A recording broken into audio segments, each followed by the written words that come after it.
Hey, friendly neighborhood comic book friends. A little bit of tea. It's the morning time where I am. Yesterday, I went on a little bit of a comic book hunt at one of my favorite places locally to hunt for comics, which is called I Like Comics, which is across the bridge from me.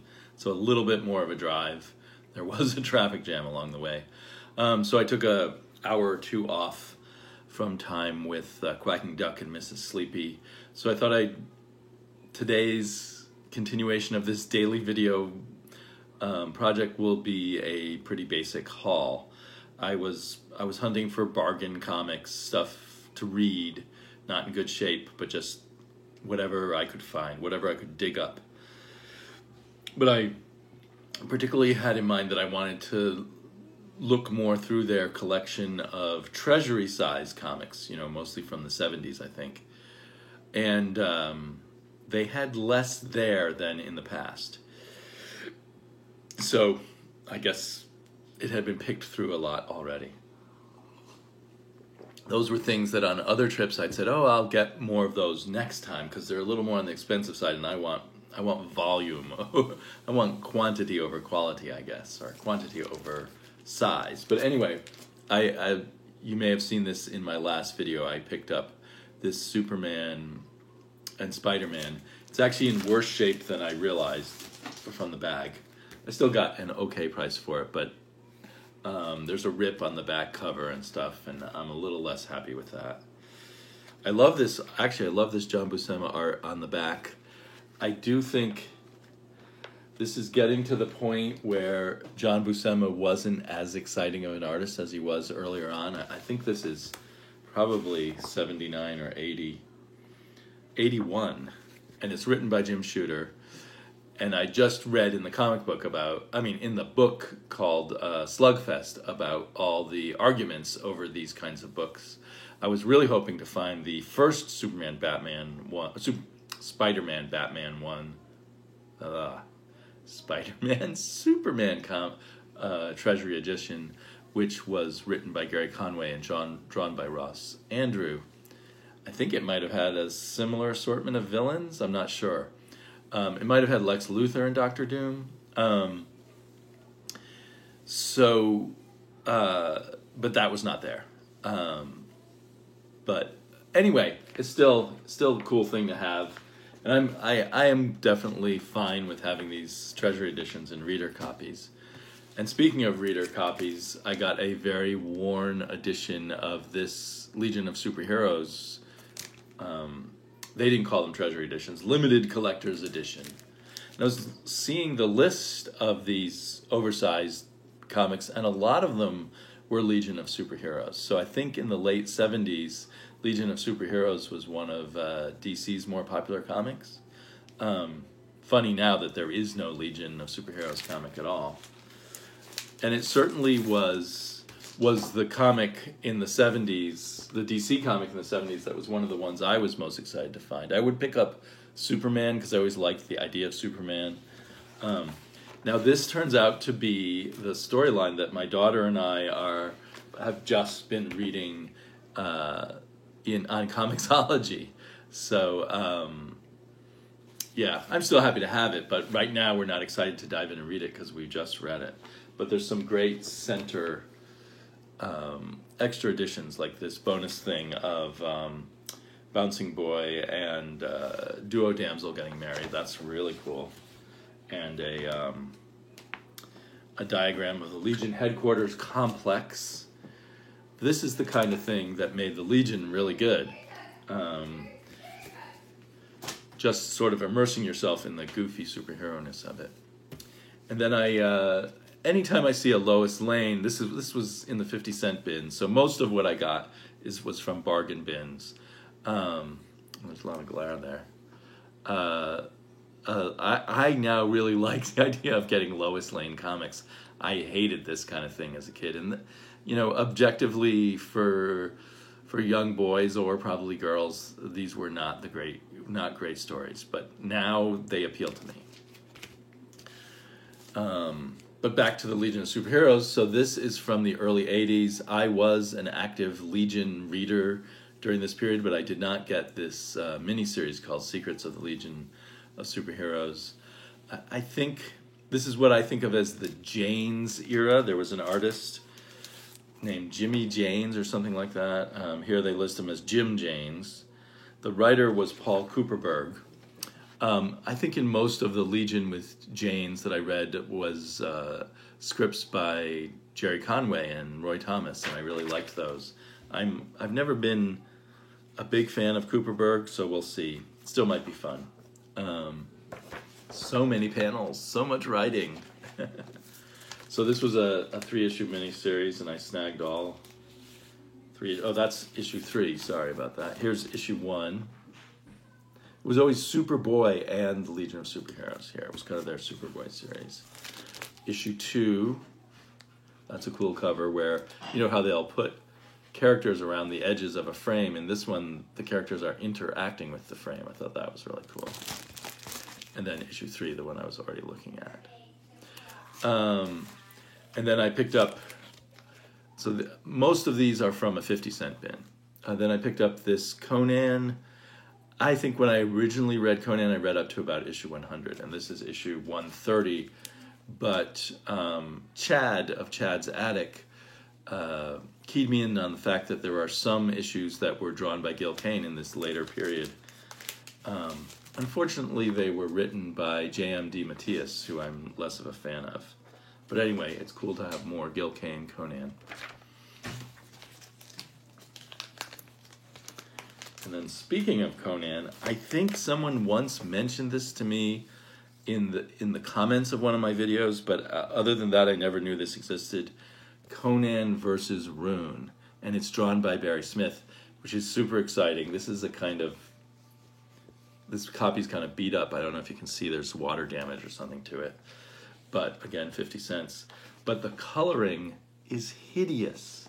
This must have been right after Marvel bought up, what was it called, Ultraverse or something, and they supposedly bought them for their colorists, but it's funny to me because the color is terrible. So this is listed as a Marvel comic, and Rune was an Ultraverse character who was drawn by Barry Smith in the early issues. I don't know if Barry Smith created Rune. I would think he's at least the co-creator of it.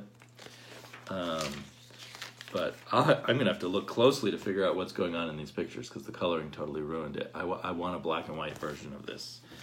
Because Barry Smith's art still looks really, really awesome here. But it's just hard to see. The curse of digital coloring.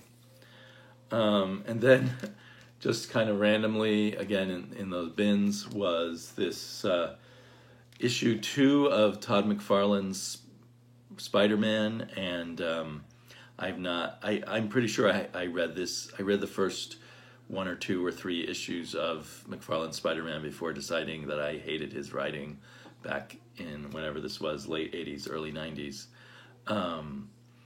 But I thought it would be fun to look at again.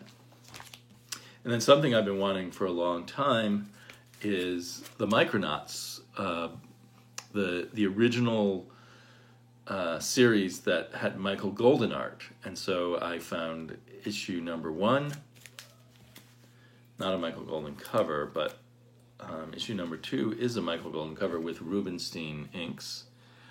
I very much remember this cover, so I might have had both of these in the 80s. There was a period in the very early 80s where I was pretty much buying every single Marvel comic that came out.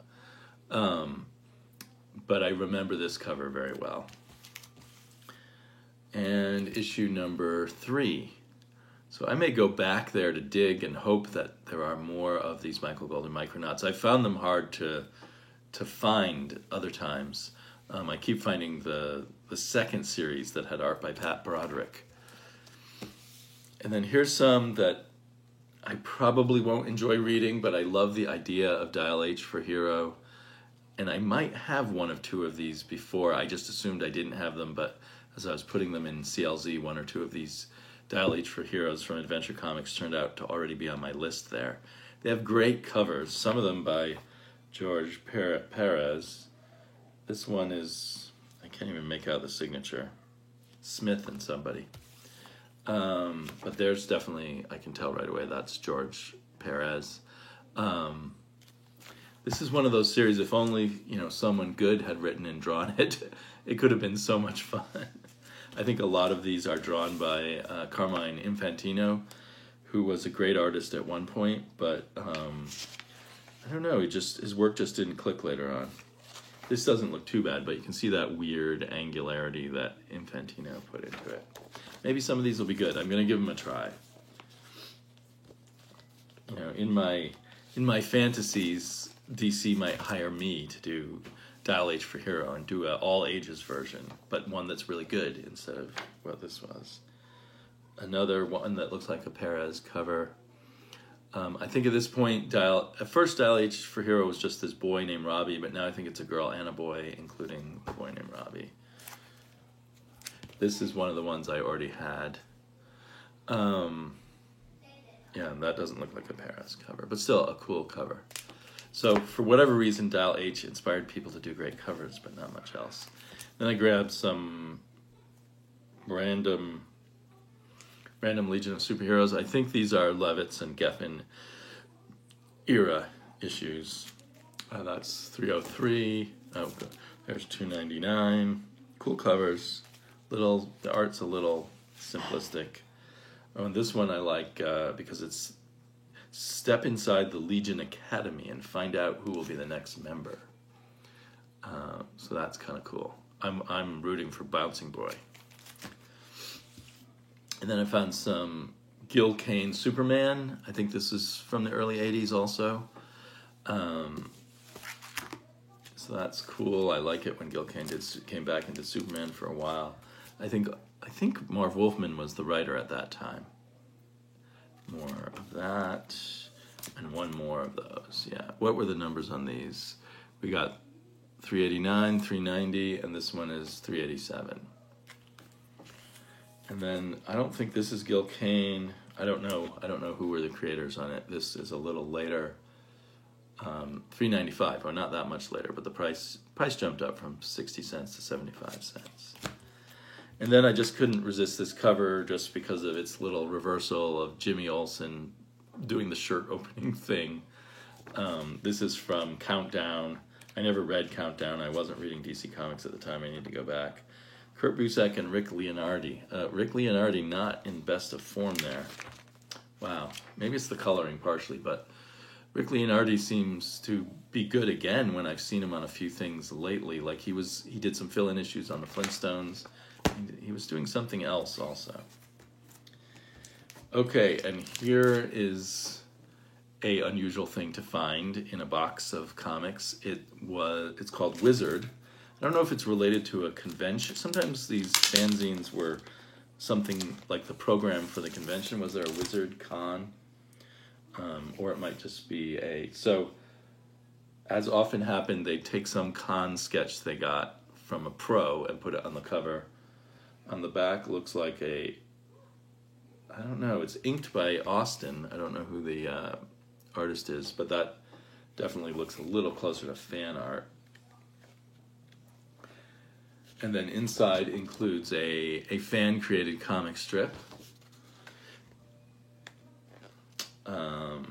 Articles, Tracking the Manhunter, typed out laboriously on an old-fashioned typewriter. A Simonson Index. There's probably an interview in here with Simonson. I haven't really looked through this. There's a Starlin interview, Michael Golden interview, a Mike Nasser interview. Who remembers Mike Nasser anymore? I think he went on to mostly work for Neil Adams and was part of Continuity Studios. Wow, there's an amazing Jim Starlin drawing. So this is what I would call a slick zine, a fanzine that included a lot of stuff that was close to professional. A lot of the zines I got as a kid were way less professional than this. And I've talked briefly about my idea of putting together a little novelty zine for the YouTube community, and it would be cruder than this because we just have art by us. Oh, here they even have their own joke Marvel value stamp. It's called Series A, the Worthless Wizard stamp. And another thing that I picked up that is interesting is some kind of small press republishing of some of the comic book work of Frank Frazetta, which there isn't a whole lot of. I assume this stuff was out of copyright. It's by a company called Pure Imagination, New York City. The table of contents is hand lettered, not too professionally. It does list some copyrights here, but I don't know what that means. But I'm pretty psyched to get it. I think it's good to get the Frazetta artwork in black and white. Some of it looks like Little Abner. Louis Lazybones. Yeah, so that was a nice find for me. At $6. And I got one issue. I'm slowly collecting all the issues of the Hulk black and white and then the Hulk color magazine, because it was black and white, then it turned in color as the TV show became even more popular. I wonder who's inside here. God, this is an old bag.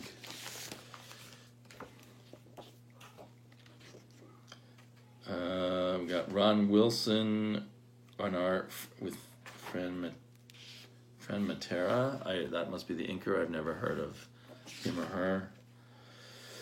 Also got some Gene Colan and Tony DeZunia. That's an interesting combo. Oh, look at that. I'm pretty psyched for that. Oh, it's a Moon Knight story. So cool. It's mostly a big, long Hulk story, and then a Moon Knight story at the back. Good price on that. This one's in very good condition, actually.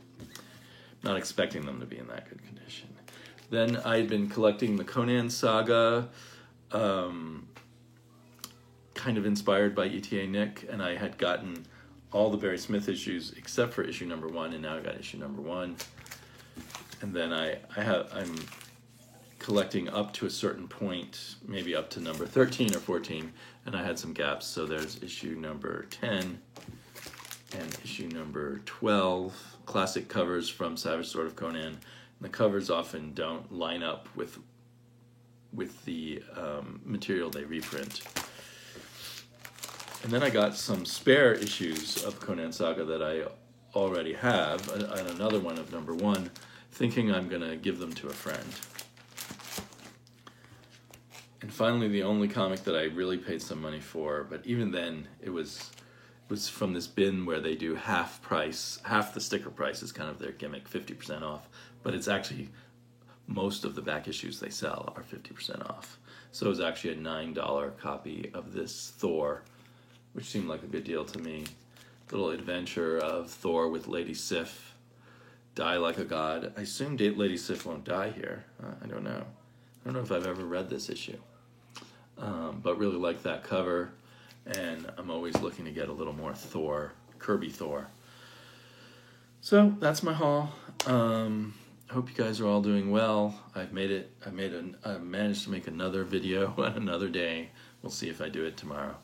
Have a great time with the rest of your day, whatever day it is you're watching.